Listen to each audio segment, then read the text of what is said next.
Hey everybody, West Texas Stacker here. How are y'all doing? Hey, this is my Saturday pickup. Now, as many of you may know, I only get a chance to get to the coin shop on Saturdays. I saw this beauty in there last Saturday, and I thought, I gotta have it. Especially after, hearing Dub C talk about these. So here it is. Without further ado, I got the 8 Riel 1895 Mexico Mint AB. These are commonly known as the Cap and Ray. Has that Frisian cap right there. This little spot here I'm not too fond of. But other than that, I am extremely happy with this coin. República Mexicana.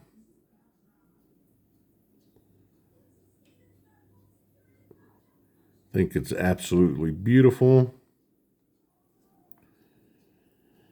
The Mexico Mint, according to Google, what a fine source, right?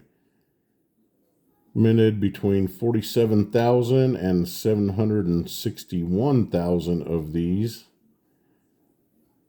And if I'm not mistaken, they started minting these in 1823 and they stopped in 1897, if I'm not mistaken. Different mints. There was different mints. There was a Alamos, a Chihuahua, a Culiacan, and a Zacatecas. Now, from what I've read, there can be, because of their international trade, and who would have thought, right, that coins that old would have been used internationally.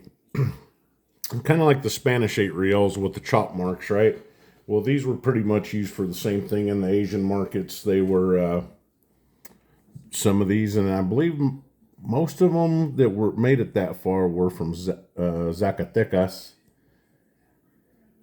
So it would be possible to find some of these with the chop marks on them from trading in Asia, which is interesting to know. I mean, Mexico silver played just as much of a part in early times all the way back then as it does now.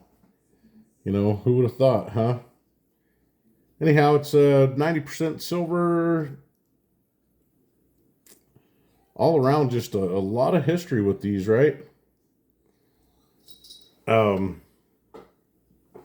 still blown away by that fact, that coins that were minted in Mexico were used in international trade in the 1800s. That just blows me away, right? I mean, we think of Mexican pesos nowadays as being, pretty much third world currency. And at one point, when Mexico's money was silver and gold, it was traded internationally for goods and service. I mean, all over the world.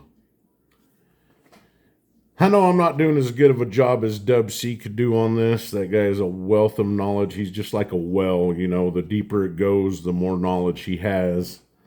And I bought it because I always wanted one. Cool piece of history.